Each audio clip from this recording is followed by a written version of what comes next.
Que tu sois victime ou spectateur d'un discours de haine, en ligne ou lors d'un événement de la vie quotidienne, sache que tu peux agir en signalant ce qui s'est passé. Les plateformes de réseaux sociaux comme Twitter, Facebook, Instagram ou encore TikTok ont des modérateurs dans leurs équipes. Et leur mission consiste précisément à limiter la diffusion de discours de haine. Une étude de la Commission européenne datant de juin 2020 a montré que pour la seule année 2019, les différentes plateformes ont retiré 71% des contenus qui leur avaient été notifiés. C'est bien la preuve que chacun d'entre nous peut faire la différence dans la lutte contre la propagation de discours haineux.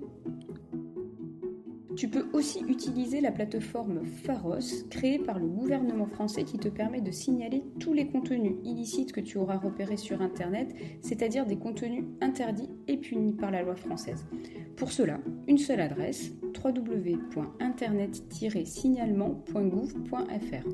En cliquant sur le bouton « Signaler », tu pourras reporter les contenus que tu auras repérés et ton signalement sera directement orienté et traité par le bon service. Au-delà des solutions concernant spécifiquement les discours et les crimes de haine en ligne, de nombreux acteurs, aussi bien associations que services publics, peuvent être sollicités si tu as été victime ou témoin de discours de haine, quel que soit le contexte. Ils sauront t'accompagner, te soutenir et te dire quoi faire en fonction de la situation dans laquelle tu te trouves. En cas d'urgence ou de danger immédiat nécessitant l'intervention de la police ou des secours, contacte le 17. Ce numéro est gratuit et accessible 24 heures sur 24, 7 jours sur 7. Le numéro qui peut être utilisé dans tous les pays de l'Union européenne est le 112. Il existe aussi la plateforme antidiscrimination gérée par le Défenseur des droits. Il s'agit de l'autorité française indépendante chargée de lutter contre les discriminations et de promouvoir l'égalité.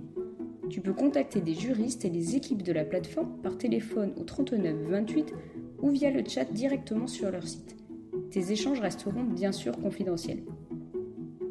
Les victimes et témoins directs d'une agression, quelle qu'elle soit, peuvent contacter le 116 006. Ce numéro permet la mise en relation avec les organismes de proximité compétents, notamment les associations locales d'aide aux victimes conventionnées par le ministère de la Justice.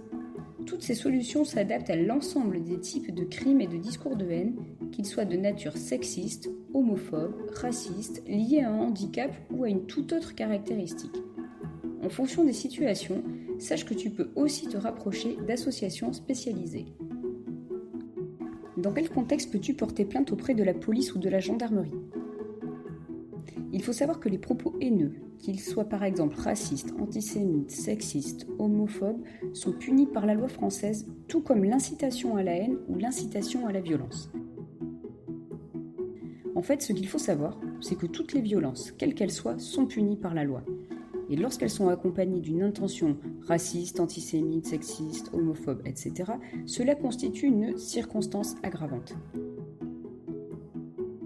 Si tu es ou as été victime de propos ou de crimes haineux, tu peux les signaler à la police ou à la gendarmerie et porter plainte. Sache que si tu communiques un maximum d'éléments et de documentation lors de ta déclaration, cela donnera plus de chances à l'enquête d'aboutir. Une fois déposée, ta plainte sera transmise au procureur de la République qui décidera ensuite de la suite de la procédure. Il existe deux possibilités. L'enquête est poursuivie ou bien elle est classée sans suite. Si tu ne connais pas l'auteur des faits, ce qui peut arriver, tu peux choisir de remplir une pré-plainte en ligne avant de te déplacer au commissariat ou à la gendarmerie. Un rendez-vous te sera proposé et les policiers ou les gendarmes auront déjà les éléments concernant ta plainte à ton arrivée. Sache qu'il n'y a pas d'âge pour déposer plainte. Tu peux donc agir et faire respecter tes droits, même en étant mineur.